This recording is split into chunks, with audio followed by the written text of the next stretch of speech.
श्री शिवाय नमस्तुभ्यम.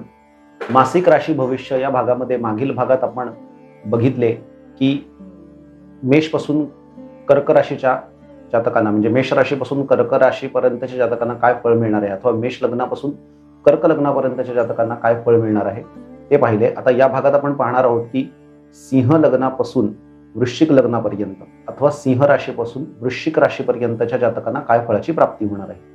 जर तुमच्या कुंडलीमध्ये प्रथम स्थानामध्ये कुंडलीच्या प्रथम स्थानात 5 हा आकडा दिलेला असेल अथवा चंद्र कुंडलीमध्ये जिथे स्थित आहे तिथे 5 हा आकडा दिलेला असेल म्हणजे तुमची राशी ही सिंह असेल अथवा तुमचे लग्न हे सिंह असेल तर गोचर भ्रमणानुसार सप्तमेश सप्तमातून आहे जो शनी ग्रह आहे जो सगळ्यात मंद गतीने चालणारा ग्रह आहे तो षष्ठेशून तिथे आहे.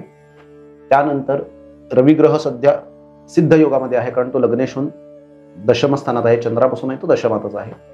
दशमेश दशमात लग्नेशाबरोबर तिथे मोठा राजयोग होत आहे. त्यानंतर 15 जून नंतर बुध ग्रह हा आपल्या स्वराशीमध्ये मिथुनेमध्ये प्रवेश करणार आहे. तो लाभेश लाभामध्ये राहणार आहे. लग्नापासून लाभात आहे, राशीच्या लाभात आहे आणि सूर्यापासूनही तो धनस्थानामध्ये आहे. दशमाच्या धनस्थानात आहे, दशमेश दशमात आहे.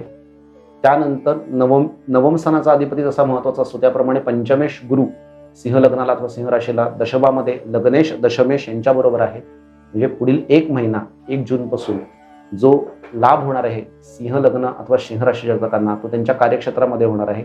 जे सिंह लग्नाचे जातक हे सरकारी क्षेत्रात कार्यरत असतील अथवा शुक्राच्या अंडरमध्ये जेवढे बिझनेस येतात मग तो गारमेंट्सचा असेल, कपड्याचा बिझनेस असेल अथवा इव्हेंट मॅनेजमेंटचा असेल अथवा अत्तराचा असेल, परफ्यूमचा असेल, हॉटेल मॅनेजमेंटचा असेल, अशा क्षेत्रात कार्यरत असणाऱ्या लोकांना त्यांच्या क्षेत्रामध्ये यशाची प्राप्ती होणार आहे. कार्यक्षेत्र विस्तारित होणार आहे कारण गुरु हा विस्ताराचा कारक ग्रह तिथे बसलेला आहे. तो लग्नेशाबरोबर दशमस्थानात आहे आणि दशमेशाबरोबरच आहे. त्यानंतर मंगळ ग्रह हा नवमेशहून नवमामध्ये नवमेश आहेच तो नवमामध्ये येणार आहे 2 जून पासून म्हणजे तिथे भाग्य उन्नती होणार आहे. फक्त सिंह लग्न सिंह राशी जातकांना कोणती काळजी घ्यायची आहे पुढील 1 महिन्यामध्ये तर मंदगामी ग्रह शनी ग्रह षष्ठेशून सप्तमात आहे तो सप्तमेशाबरोबर आहे. म्हणजे ज्या ज्या वेळेला चंद्र सिंह राशीतून जाईल, ज्या ज्या वेळेला चंद्र मेषीतून जाईल आणि ज्या ज्या वेळेला पत्रिकेमध्ये गोचरीने चंद्र हा ग्रह शनी बरोबर सप्तमातून जाईल म्हणजे कुंभ राशीतून जाईल त्या वेळेला पार्टनर बरोबर आपले रिलेशनशिप बिघडू नये, कोणताही वाद विकोपाला जाऊ नये म्हणून सिंह लग्नाच्या जातकांनी फक्त आणि फक्त काळजी घ्यायची ती म्हणजे शनी महाराजांच्या गोचर भ्रमणाची. त्यासाठी त्यांनी हनुमान चालिसाचा पाठ करणे, हनुमान चालिसाचे 100 पाठ करणे, हनुमान स्तोत्र म्हणणे, मंगळवारी आणि शनिवारी मारुतीला तेल वाहणे आणि मारुतीचे दर्शन करणे आणि मारुतीला प्रदक्षिणा न करता मारुतीचे दर्शन करणे इत्यादी गोष्टी केल्यास त्यांना निश्चितपणे यशाची प्राप्ती होणार आहे. त्यानंतर पुढची राशी आहे ती म्हणजे कन्या. कुंडलीच्या प्रथम स्थानामध्ये 6 आकडा असेल अथवा कुंडलीमध्ये चंद्र जिथे स्थित आहे तिथे 6 आकडा दिलेला असेल म्हणजे चंद्र राशी कन्या असेल अथवा कन्या लग्न असेल तर षष्ठ स्थानातून शनी जाणार आहे. स्पर्धा कॉम्पिटिशनची एक्झाम कोणत्याही प्रकारची याच्यात यशाची प्राप्ती होणार आहे. नवीन नोकरी लागण्याची शक्यता आहे जी त्यांना पश्चिम भागामध्ये पश्चिम दिशेला लागू शकते. गोचर भ्रमणामध्ये 15 जून नंतर जे बुधाचे भ्रमण बदलणार आहे त्याविषयी स्वतंत्र माहिती दिलेली आहे. जे मंगळाचे भ्रमण बदलणार आहे 2 जून नंतर जो मंगळ अष्टमेश अष्टमातून जाणार आहे त्याविषयी स्वतंत्र माहिती दिलेली आहे. तसेच आत्ता गोचरीने सप्तमेश नवमात आहे जो गुरुग्रह आहे. शुक्र सुद्धा तिथेच आहे आणि सूर्यही तिथेच आहे जो द्वादशेश आहे. म्हणजे लांबच्या यात्रेतून तुम्हाला यशाची प्राप्ती होणार आहे. कन्या लग्न आणि कन्या राशी जातकांना लांबचे प्रवास करण्याचे योग येणार आहेत. ती नोकरीसाठी असेल अथवा व्यवसायासाठी असेल कोणताही आळस न करता त्यांनी ते काम करावे म्हणजे त्यांचा भाग्योदय होईल. नवीन नोकरी लागण्याची शक्यता आणि संधी कन्या राशी अथवा कन्या लग्नाच्या जातकांना निश्चित आहे कारण षष्ठेश नोकरीचाच कारक ग्रह षष्ठातून आहे. शत्रू पराभूत होणार आहेत, व्यापार वृद्धिंगत होणार आहे आणि कोर्ट कचेरीच्या मामल्यामध्ये तुम्हाला यशाची प्राप्ती होणार आहे. फक्त संयम ठेवा कारण शनी संयमाचा कारक आहे. सप्तमामध्ये जो राहू जात आहे आणि लग्नी केतू आहे हा तुमची चिडचिड निर्माण करेल. पार्टनरशिपच्या व्यवसायामध्ये धोका मिळू शकतो म्हणून पार्टनरशिपचा व्यवसाय पुढील 1.5 वर्ष करू नका. आणि सप्तमेश सप्तमामध्ये नाही येतो, सप्तमापासून तृतीय स्थानात आहे, भाग्यात आहे तर राहू चांगली फळ देईल कारण सप्तमाचा अधिपती त्रिकोणात आहे परंतु कन्या लग्नाला गुरु कारक नाही म्हणून राहूची त्या ठिकाणी अनुकूलता प्राप्त होण्यासाठी कालभैरवाची उपासना करणे, कालभैरवाचा बीज मंत्र म्हणणे, ह्रीं बटुक भैरवाय नमः या मंत्राचा 108 वेळेला जप किमान रोज करणे आणि भैरवाचे स्तोत्राचे पठण करणे, भैरव दर्शन करणे इत्यादी गोष्टी केल्यास जे कन्या लग्नाचे जातक विवाहित आहेत त्यांना विवाह सौख्य प्राप्त होईल आणि पार्टनर बरोबर कोणत्याही प्रकारची अडचण होणार नाही आणि भागीदारीच्या व्यवसायातही यश मिळेल, फक्त राहू कंट्रोल करायला हवा. बाकी ग्रहमान उत्तम आहे.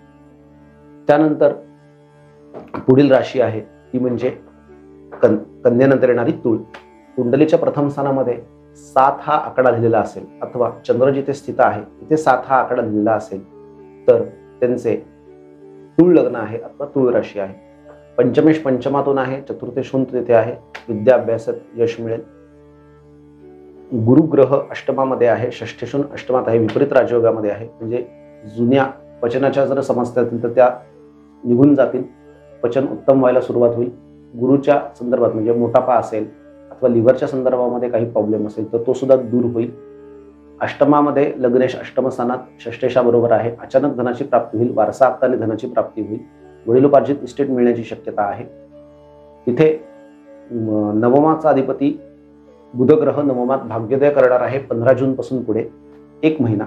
आणि सप्तमेश मंगळ सप्तमात आहे. मंगळाविषयीची रुचक महापुरुष योगाची माहिती स्वतंत्र व्हिडिओमध्ये दिलेली आहे. आधीचे व्हिडिओ जर जाऊन बघितले मंगळाचे तर त्यात तुम्हाला ती माहिती मिळेल. त्यानंतर रवी या ग्रहाविषयी माहिती घेताना रवी ग्रह हा लाभेश आहे आणि तो लाभाचा अधिपती आत्ता अष्टमात आहे, परंतु नंतर तो 15 जून नंतर नवमातून जाणार आहे. म्हणजे तो भाग्यामध्ये लाभाची निर्मिती करणार आहे. इच्छापेक्षा भाग्याने पूर्ण होणार आहे. भाग्य साथ देणार आहे ते 15 जून नंतर तूळ लग्न आणि तूळ राशीच्या जातकांना. कारण नवमेश नवमात आणि पंचमेश पंचमात दोन्ही त्रिकोणाधिपती आपापल्या स्थानात असल्यामुळे ही तूळ लग्नाच्या जातकांना उत्तम परिस्थिती गोचरीने निर्माण होणार आहे. काळजी फक्त एवढीच घ्यायची आहे की अष्टम स्थानामध्ये गेलेला गुरुग्रह तुम्हाला डायबिटीसचा प्रॉब्लेम मात्र देऊ शकतो. कारण गुरु हा साखरेचा कारक ग्रह आहे. म्हणून गुरुचरित्राचे गुरुवारी पाठ करणे अथवा गुरुमंत्राचा जप करणे अथवा केवळ दिगंबरा दिगंबरा श्रीपाद वल्लभ दिगंबरा या मंत्राचा रोज 5 माळा जप करणे एवढे कार्य जर तूळ लग्न अथवा तूळ राशी जातकांनी ठेवले तर त्यांना धनाचे आगमन निश्चित होईल, रोगावरती मात करण्यामध्ये यश मिळेल आणि गुरुची कृपा प्राप्त झाल्यामुळे भाग्योदय होईल, यात संशय नाही. पुढील राशी आहे ती म्हणजे वृश्चिक. कुंडलीच्या प्रथम स्थानामध्ये 8 हा आकडा दिलेला असेल अथवा चंद्र जिथे स्थित आहे तिथे 8 आकडा दिलेला असेल कुंडलीमध्ये तर तुमचे वृश्चिक लग्न अथवा वृश्चिक राशी आहे. चतुर्थेश चतुर्थामध्ये आहे तर गृहसौख्याचा तो नाश करेल, कारण तो लग्नेशाचा मित्र नाहीये, जो शनी ग्रह आहे. फक्त जुनी एखादी प्रॉपर्टी हस्तगत करून देईल अथवा जुनी एखादी प्रॉपर्टी नावावरती होईल आणि त्यामुळे प्रॉपर्टीचा लाभ होऊ शकतो. फक्त गृहसौख्यासाठी हनुमान चालीसा तुम्हाला करणे आहे. शनी बरोबर पंचमामधून राहू जात आहे तर तो तुमच्या बुद्धीवरती पडदा पाडू शकतो. शनीप्रमाणेच राहूसाठी कालभैरवाची उपासना करावी. फक्त सप्तमाचा अधिपती सप्तमात आहे. बुध अष्टमेशून अष्टमात जाणार आहे 15 जून नंतर, त्या अगोदर तोही सप्तमातच आहे. तर पत्नीमुळे पैशाची प्राप्ती होऊ शकते. पत्नीच्या भाग्योदयामुळे अथवा पती जर असेल म्हणजे स्त्री असेल, स्त्रीची पत्रिका असेल तर पतीच्या भाग्योदय झाल्यामुळे तुम्हाला धनाचे आगमन वाढणार आहे. कारण सप्तमेश सप्तमाला जोडीदाराला त्या ठिकाणी पुष्ट करतो. भागीदारीच्या व्यवसायातही यश मिळणार आहे. षष्ठ स्थानामधून जाईल जो मंगळ 2 जून नंतर तुम्हाला त्या ठिकाणी काय फळ देणार आहे ते वृश्चिक लग्न अथवा वृश्चिक राशी जातकांना स्वतंत्रपणे मंगळाच्या व्हिडिओमध्ये सांगितलेले आहे. 15 तारखेपासून पुढे 1 महिना सूर्यग्रह बदलेल, तो मिथुनेमध्ये येईल, तो दशमेशून अष्टमात येईल. त्या काळामध्ये काळजी घ्यायची की तुमचा व्यापार तुम्ही बदलू नका अथवा नोकरीमध्ये बदली होण्याची शक्यता आहे. कारण दशमाचा अधिपती अष्टमात जाणे आणि दशमस्थानावर ऑलरेडी शनीचा प्रभाव आहे. म्हणजे वृश्चिक लग्नाच्या जातकांचे नोकरीमध्ये त्या ठिकाणी बदल होण्याची शक्यता 15 जून नंतर आहे. सूर्याची उपासना करावी. ह्रीम सूर्याय नमः, ह्रीम सूर्याय नमः या मंत्राचा रोज 4 माळा 5 माळा जप करावा. सूर्याची अनुकूलता प्राप्त होण्यासाठी रोज सूर्याला अर्घ्य द्यावे. अर्घ्यामध्ये हळद, कुंकू, चंदन, अक्षता, लाल फूल इत्यादी मिश्रण तयार करावे. इत्यादी पाण्यामध्ये टाकून मिश्रण तयार करावे आणि त्या पाण्याचे अर्घ्य सूर्याला 3 वेळेला ह्रीम घृणी सूर्याय नमः या मंत्र द्यावे, जे सूर्योदयाच्या समयी द्यावे आणि सूर्याची अनुकूलता प्राप्त करावी. बाकी ग्रहमान वृश्चिक लग्न जातकांसाठी उत्तम आहे. श्री शिवाय नमस्तुभ्यम. जर तुम्हाला हे व्हिडिओ आवडला असेल तर हा व्हिडिओ आवडला असेल तर व्हिडिओला लाईक करा, चॅनलला सबस्क्राईब करा आणि बेल आयकॉनवरील बटन दाबा, जेणेकरून येणाऱ्या नवीन व्हिडिओविषयी आपल्याला माहिती मिळेल आणि आपले ज्ञानवर्धन होईल. नमस्कार.